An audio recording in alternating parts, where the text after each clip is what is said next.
the help of Michelle and Dr. Jill Biden and joining forces, we're going to keep fighting to give every veteran who's fought for America the chance to pursue the American dream. A fair shot at the jobs, an opportunity you need to help us rebuild and grow here at home. When the courageous Americans who volunteer to fight our wars come home, they should not have to fight for jobs. Unemployment is one of the biggest problems currently facing America's veterans. In addition to our gratitude and support, our veterans need jobs. With more than 250,000 servicemen and women expected to return to civilian life each year over the next 5 years, veterans' employment issues will only grow more challenging. The transition from military to civilian life can feel like an identity crisis. Being a soldier is what you know. Then you finish a deployment and an employer looks at you like you have the plague. It's frustrating. Veteran unemployment is soaring. We try job boards and classifieds and then get emails telling us how to win someone over in an interview. For veterans, it's not that simple. After serving our country honorably, we need to contribute on the home front. It shouldn't be another battle. I'm Dale Carruthers, the Director of Special Operations at FSI Energy Services at our National Operations Center here in California.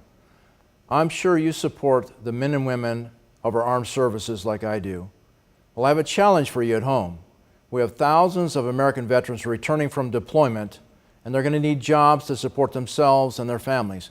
Not minimum wage jobs, but skilled jobs from which they can build their futures. FSI Energy Services has those jobs, and we can train those returning veterans. But we need the ability to hire more than one at a time, because one at a time is not going to make the difference. We need funding to jumpstart the training program at FSI Energy Services. Like most small businesses, we can't afford to take that out of our general operating fund. We're not asking for a handout from the American taxpayer, just help to kick off the hiring program and the training program. This is where you come in. I need for you to get off the couch, get out of your recliner, call, email, or fax your senator, your congressman, your local representative, and ask them what they're going to do to help this program here at FSI Energy Services. We need their support. We need the funding. We need to know how it's going to work and where the help's going to come from. You can go back and say to them, listen, Senator Boxer, this is what they said to me. What are you going to do about it? Nothing? Something? Anything? Why? Well, we just don't do it that way. I mean, we don't just go back and say, get a statement from her about saying, what are you going to do for the veterans, you know? Because when you, well, your mic is on. I need to turn your mic off. She's going to have some sort of an opinion. Without your support, nothing's going to change. We need for your voice to be heard, and I'm sure you can help. Our veterans risk their lives every day to provide us with the freedoms we enjoy here in this country.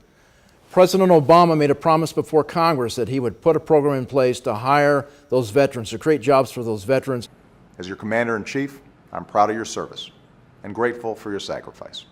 And as long as I'm your president, I will make it my mission to make sure that America has your back, not just on one day or one weekend, but 365 days a year. Let's hold him accountable. Make that call. Help us help them. On behalf of America's veterans and the people here at FSI Energy Services, I want to thank you for your support. God bless you for your efforts, and God bless this country.